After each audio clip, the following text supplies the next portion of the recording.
오늘 본문의 말씀은 사마리아인 비유가 나오는 말씀입니다. 여러분들도 아마 잘 알고 계시는 본문일 거예요. 오늘 이 말씀을 통해서 우리가 이웃을 사랑하라는 그 말씀의 의미가 무엇인지를 깨닫기 원합니다. 우리 옆 사람과 함께 인사하겠습니다. 이웃을 사랑합시다.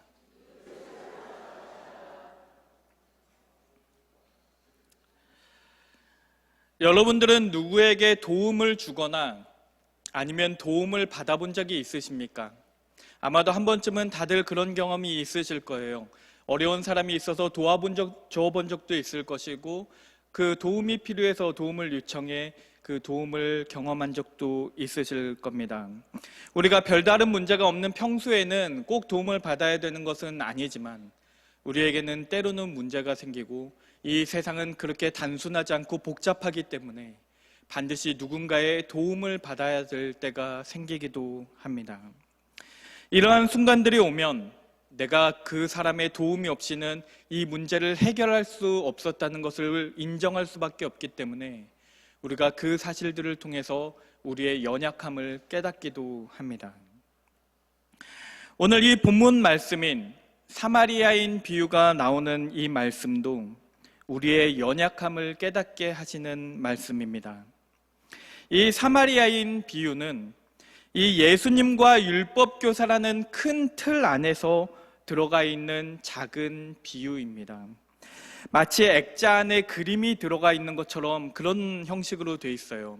예수님과 율법교사가 얘기하고 있는 그 큰 틀 안에 사마리아인 비유라는 그 작은 그림이 들어가 있는 것과도 같다는 말입니다.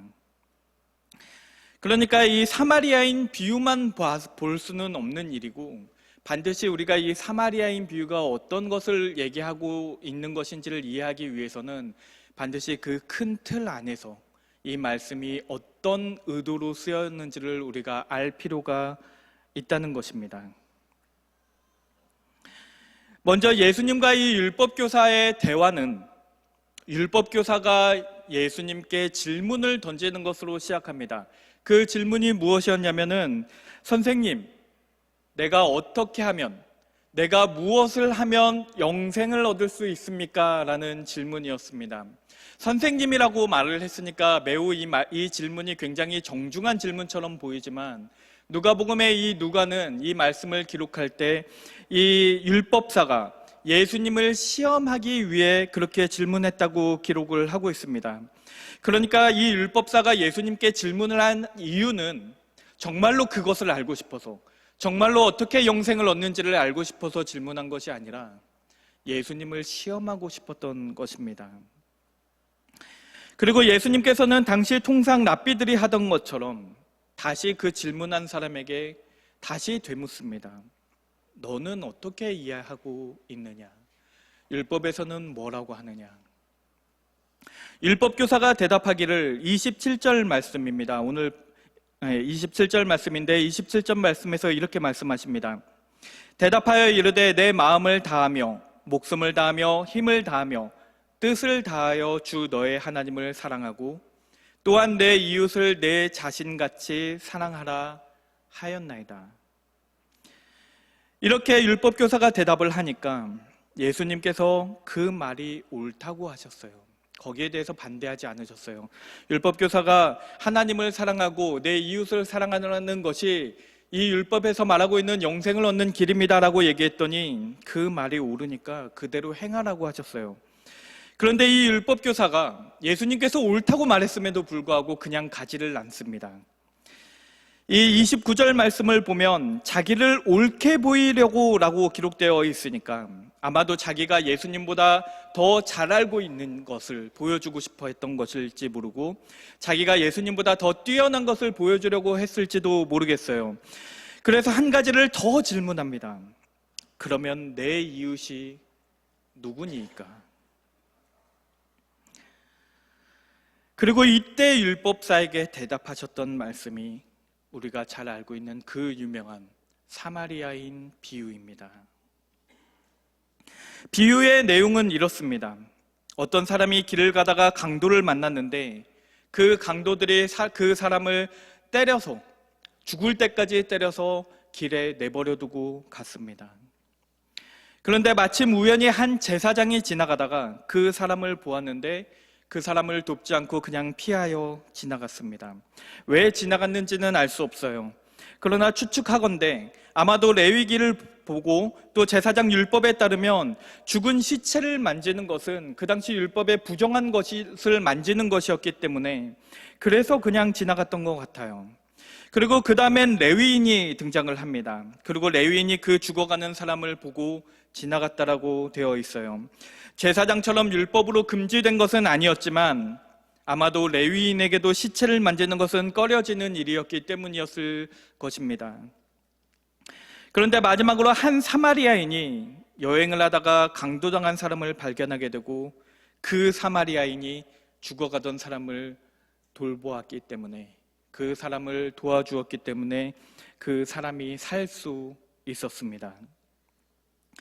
사마리아인이 그 죽어가는 사람을 살린 그 이유는 분명합니다. 성경에 써 있어요. 그가 불쌍했기 때문입니다.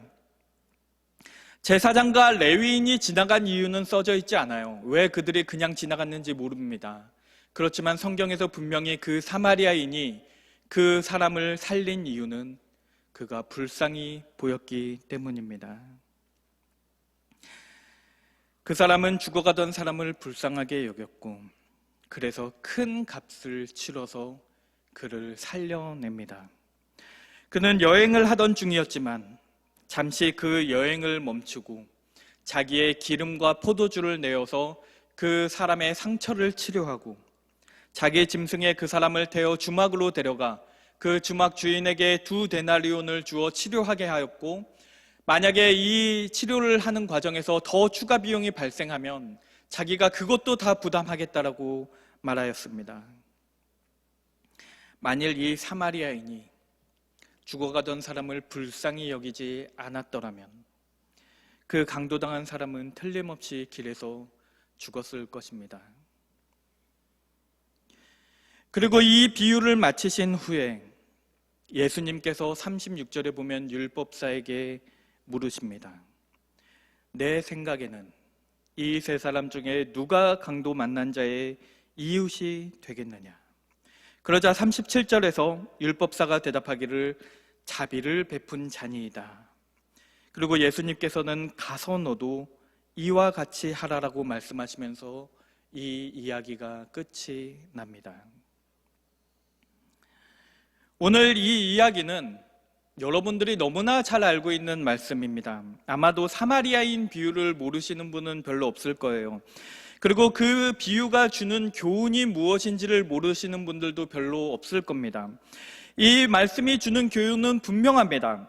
우리가 제사장과 레위인 같이 하지 말고 사마리아인처럼 이웃을 사랑하고 그들이 위급한 상황에 있을 때 그들을 도우면서 살아가야 한다는 것이 이 비유의 핵심입니다.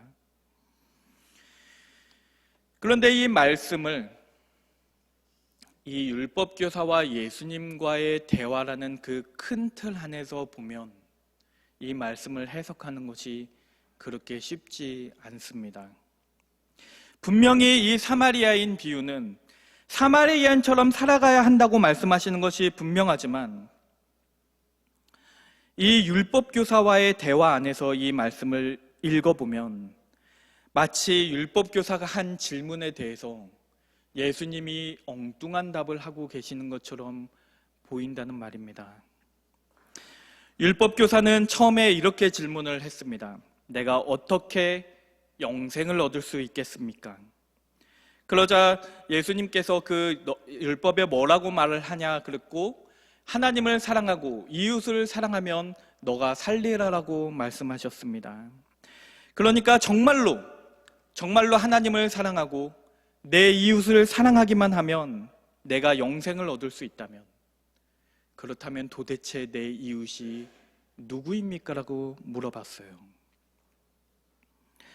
그러니까 이 율법교사가 알고 싶었던 것은 누가 내 이웃이냐입니다. 누가 내 이웃입니까? 그러자 예수님의 대답이, 이 비유를 통해서 하신 대답이 뭐냐면 너의 이웃은 너를 도운 사마리아인이라고 말씀하신 것입니다. 이것은 우리의 예상에서 굉장히 벗어난 대답입니다. 내가 누구를 도와야 하는지를 물어봤는데, 내가 누가 이웃이어서 그를 도와야겠습니까? 라고 물어봤는데, 예수님께서는 누가 너를 도와줬냐고 물어보고 계시는 거예요. 그리고 예수님께서 사마리아인이 너의 이웃이고 그가 너의 이웃인 이유가 무엇이냐면 그가 너를 도와줬기 때문이라고 말씀하고 계세요. 그러니까 정작 도움이 필요했던 것은 죽어가던 사람이었는데 자비를 베푼 사마리아인이 너의 이웃이라고 말씀을 하시는 겁니다. 우리 36절에서 37절 말씀을 보면 이 말씀이 더 명확하게 드러납니다. 제가 읽어드리겠습니다. 내 생각에는 이 세 사람 중에 누가 강도 만난 자의 이웃이 되겠느냐? 이르되 자비를 베푼 자니이다. 예수께서 이르시되 가서 너도 이와 같이 하라 하시니라. 아멘. 그러니까 예수님의 논리대로면 누가 내 이웃입니까? 누가 나의 이웃입니까? 나의 이웃은 나에게 자비를 베푼 그 사마리아인이 되는 것입니다. 그렇지 않습니까? 이 율법교사가 예수님에게 비유를 들을 때 아마 누구에게 감정을 이입을 해서 들었을까요? 아마 이 율법교사는 예수님의 비유를 들으면서 자기가 사마리아인이라고 생각하지 않았을 거예요. 이 비유를 들으면서 자기가 강도당한 자의 입장에서 이 이야기를 들었을 것이 분명합니다. 이 율법교사라는 직분 안에는 이 사람이 유대인이라는 것을 암시하고 있고, 그는 이 유대인들은 사마리아인을 혐오하고 경멸했습니다. 이 사마리아인들은 아수르 사람들하고 결혼해서 생긴 민족이에요. 그러니까 이 유대인들은 이 사마리아인들을 순수한 유대인으로 보지 않았고 그들을 마치 민족의 배반자처럼 여겼습니다. 유대인들은 예루살렘 성전에서 예배를 드렸는데 이 사마리아인들은 그리심산이라는 곳에서 자기들이 성전을 세우고 그곳에서 예배를 드렸습니다.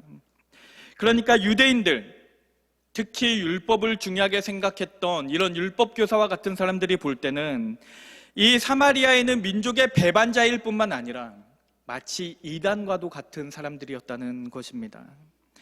그러니까 이 비유를 들으면서 자기가 사마리아인의 감정이입할 수는 없었을 겁니다.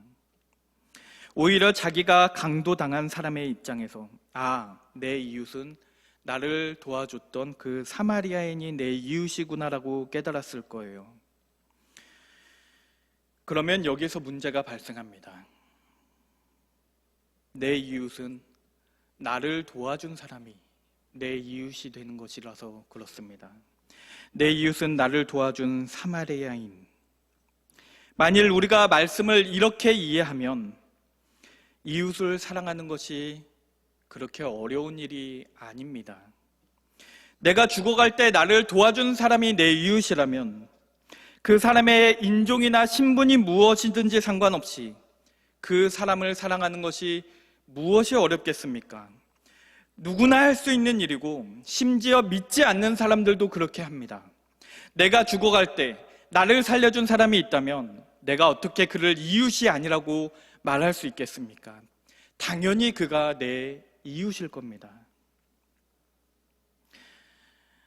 그러나 오늘 말씀의 교훈이 나에게 도움을 준 사람이 이웃이니까 너도 그를 사랑하라는 그 말씀으로 해석하는 것은 분명히 뭔가 이상합니다. 이 말씀은 결국 강도당한 사람을 도우라는 말씀 아닙니까? 사마리아인을 도우라는 말씀이 아니라 강도당한 사람을 도우라는 말씀 아닙니까? 그러니까 강도당한 사람이 너의 이웃이라고 말씀하시는 것이 훨씬 자연스럽다는 말입니다. 그러나 예수님께서는 그렇게 말씀하지 않으셨어요. 강도당한 사람이 너의 이웃이라고 말씀하신 것이 아니라 사마리아인이 너의 이웃이라고 말씀하신 것입니다. 정리하자면 어느 쪽도 이상한 해석이 되어버립니다. 우리가 이웃을 사마리아인으로 생각한다면 그가 내 이웃인 이유는 나에게 자비를 베풀었기 때문입니다. 그러니까 내 이웃을 사랑하는 이 말씀이 마치 나에게 자비를 베푼 사람에게 그 은혜에 보답하라는 그 말씀처럼 되어버려요. 만일 강도당한 사람을 우리의 이웃으로 여겨버리면 이 예수님께서 말씀하신 이 말씀 36절과 37절에서 우리가 본 것처럼 강도당한 자의 이웃은 자비를 베푼 사람이었다라고 하신 이 말씀이 도대체 무슨 말씀인지 이해할 수가 없게 되어 버립니다. 사마리아인을 이웃으로 해석하는 것도, 강도당한 사람을 이웃으로 해석하는 것도 문제가 발생하기 때문에, 그래서 우리는 이 말씀을 잘 읽어보면, 천천히 읽어보고 있으면 이 말씀을 이해하는 것이 굉장히 어렵게 느껴집니다.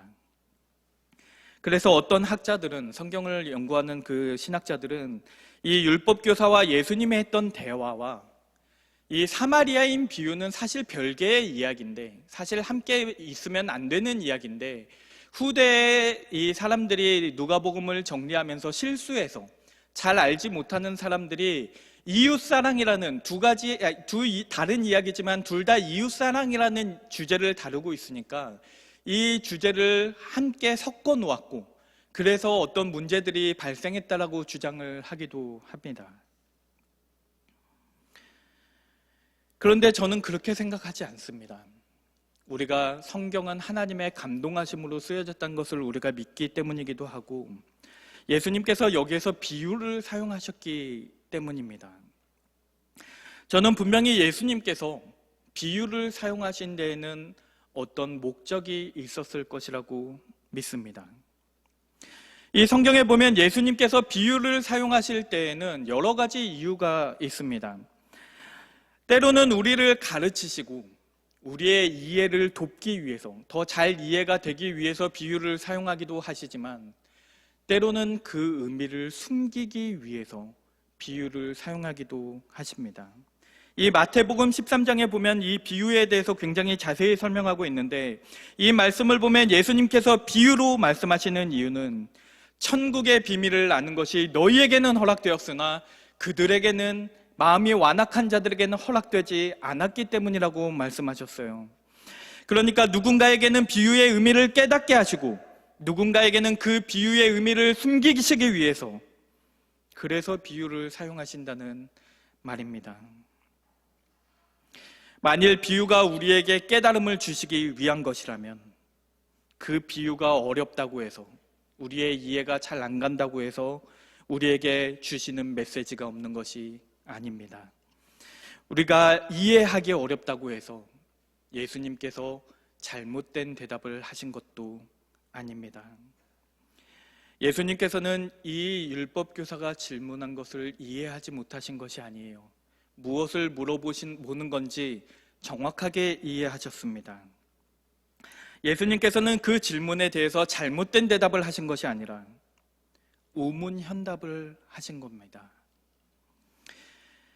이 말씀을 내 이웃이 사마리아인인지 아니면 강도당한 사람인지 둘 중에 하나를 선택하려고 하면 이해가 잘 안 되는데, 우리가 강도당한 사람이면서 동시에 사마리아인이라고 하면 이 말씀이 잘 이해가 됩니다. 율법교사는 내 이웃이 누구입니까? 라고 질문했지만 예수님은 이 질문 자체가 잘못된 것으로 보셨어요. 율법교사는 누가 이웃인지만 내가 알게 되면 모든 문제가 해결될 거라고 생각했습니다. 하나님을 사랑하고 이웃을 사랑하면 영생을 얻는다고 말씀하셨으니까 이제 누구를 사랑해야 되는지만 알면 됩니다. 누가 내가 사랑해야 할 그 이웃인지만 알면 되는 거예요. 그에게 있어서 이웃은 자기가 영생을 얻기 위한 수단입니다. 내가 영생을 얻기 위해서면 무슨 일인들 못하겠습니까? 내가 강도당한 사람이든 사마리아인이든 내가 그들을 사랑해서 영생을 얻을 수 있으면 기꺼이 그들을 사랑할 수 있었다는 말입니다. 그래서 율법교사가 물어본 것입니다. 내 이웃이 누구입니까? 그러나 예수님께서는, 그리고 이 누가가 기록한 것에 따르면 이 질문 자체가 교만한 것이고 미련한 질문이라고 생각하셨습니다. 이웃은 사랑의 대상이지 우리가 구원을 얻기 위한 수단이 아니기 때문입니다. 그래서 사마리아인 비유를 사용하여 말씀하셨습니다. 너가 강도를 당해보니 어떻더냐? 너가 평소에 이웃이라고 여기던 율법을 잘 지키는 제사장이나 레위인이 너의 이웃으로 느껴지더냐? 아니면 죽어가던 너를 살린 사마리아인이 너의 이웃으로 느껴지더냐? 네가 죽어갔을 때 그 심정을 이해해보라고 말씀하신 겁니다. 너가 만일 사마리아인이 너의 이웃이라고 느껴졌다면, 그래서 이웃이 수단이 아니라 사랑과 긍휼의 대상임을 깨달았다면, 너도 가서 이처럼 다른 사람의 이웃이 되어 주어라. 누가 너의 이웃인지를 찾을 것이 아니라 너가 누구의 이웃이 되어줄 수 있는지를 생각해보라고 말씀하신 것입니다. 사랑을 받아본 사람이 사랑을 할 줄도 아는 법입니다. 긍휼함을 받아본 적이 없는 사람은 결코 긍휼함을 베풀지 못합니다. 우리가 내 이웃을 내 몸과 같이 여길 수 있는 이유는 우리가 정말로 그들과 같았던 적이 있다고 고백하기 때문입니다. 내가 죽어가던 자였기 때문에, 내가 자격 없는 자였음에도 불구하고 하나님께서 나를 사랑하셨고 나를 불쌍히 여기셨습니다. 내가 경멸하고 무시하던 그 사마리아인처럼 나는 예수님을 경멸하고 무시하였지만 그분이 나를 불쌍히 여기셔서 나를 살리셨습니다. 그 사마리아인은 시간과 돈과 노력을 써서 그 사람을 살렸지만 예수님께서는 십자가에서 물과 피를 쏟으심으로써 우리를 살리셨습니다. 그 사실을 깨달을 때, 우리가 강도당하여 죽어가던 사람이었음을 깨달을 때, 우리가 비로소 그때야 강도당한 사람에서 사마리아인이 될 수 있습니다. 오늘날 현대교회가 이웃사랑을 말하면서도 그 이웃사랑의 실천을 하지 못하는 이유는 이 이웃사랑을 말하지 않아서가 아니라 그 안에 은혜가 사라졌기 때문입니다. 우리가 이웃을 실천하지 못하는 이유는 누가 내 이웃인지를 몰라서가 아니라 그 안에 사랑이 없기 때문입니다. 오늘날 많은 사람들은 그 율법교사처럼 단순하게 내가 어떻게 하면 영생을 얻을 수 있을까만 물어봅니다. 그래서 교회가 주님의 은혜를 경험한 사람들이 모여야 되는 곳인데 구원을 얻는 방법을 배우기 위한 것만, 그런 사람들만 모이는 곳이 되어버렸습니다. 하나님을 사랑하는 것과 이웃을 사랑하는 것을 분리시켰기 때문입니다. 하나님을 사랑하는 자는 반드시 그 이웃을 사랑하게 됩니다. 제사장과 레위인이 강도당한 자를 그냥 지나쳐갈 수 있었던 이유는 그들이 하나님을 사랑하면서도 그 이웃을 사랑하지 않을 수 있다는 착각 때문이었습니다.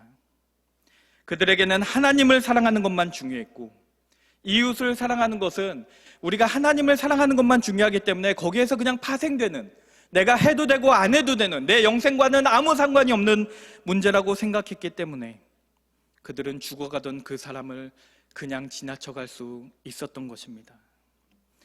그들에게 죽어가던 그 사람은 처음부터 끝까지 철저하게 타인이었을 뿐입니다.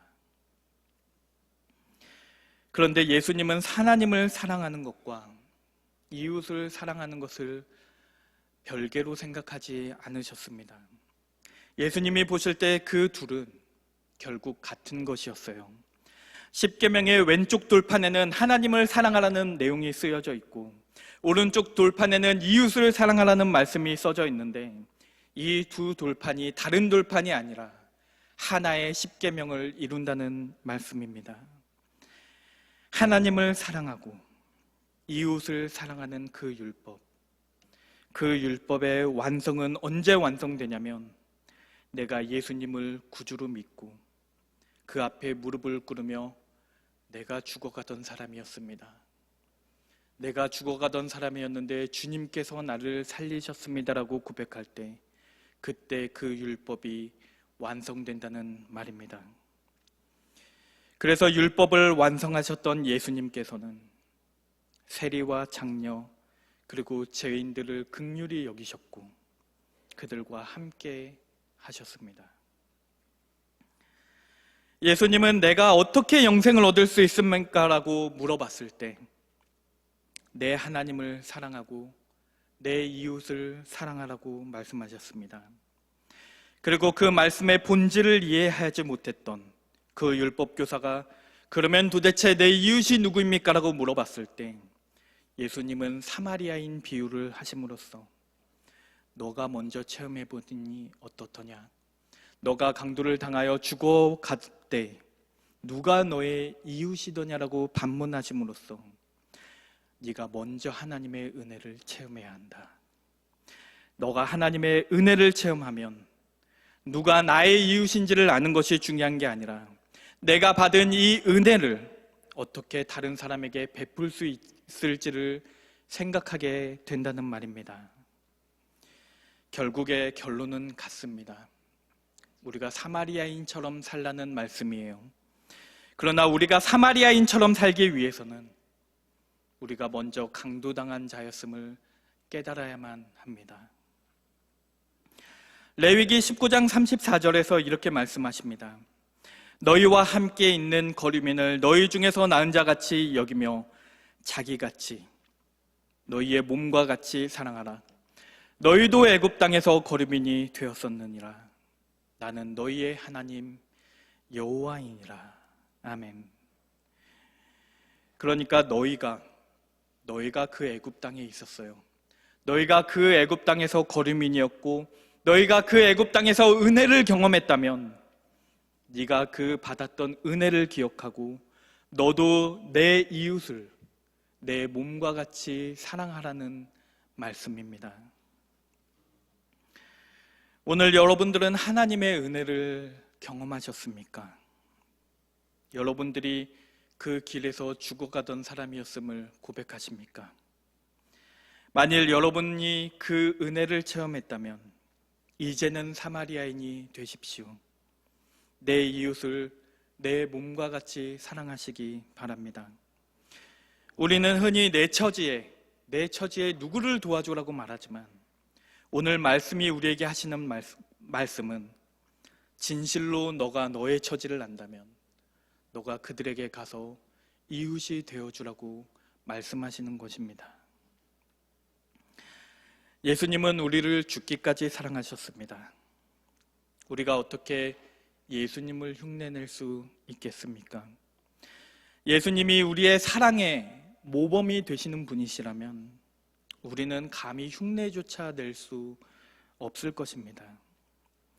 그러나 그분은 우리 사랑의 모범이 되시는 것이 아니라 우리 사랑의 근원이 되시기 때문에 그렇기 때문에 우리가 오늘 하루도 주님을 닮아갈 수 있습니다.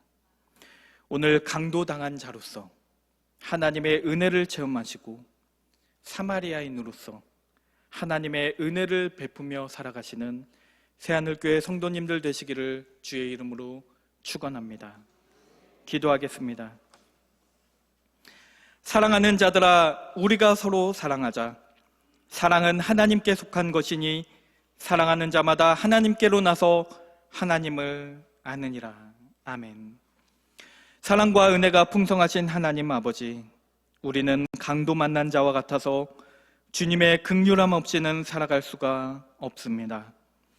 그러나 우리가 때로는 제사장 같았고 레위인 같아서 이웃의 고통을 보고도 외면하였음을 고백합니다. 우리는 율법교사처럼 지식적으로는 하나님의 말씀이 무엇인지 알았지만 우리가 그 은혜의 체험을 잊어버렸기 때문에 그 사랑을 실천하지 못했습니다. 이제 우리를 용서하시고 그 은혜를 다시 기억하게 하시며 사마리아인처럼 살아가게 하옵소서. 예수님의 이름으로 기도드립니다. 아멘.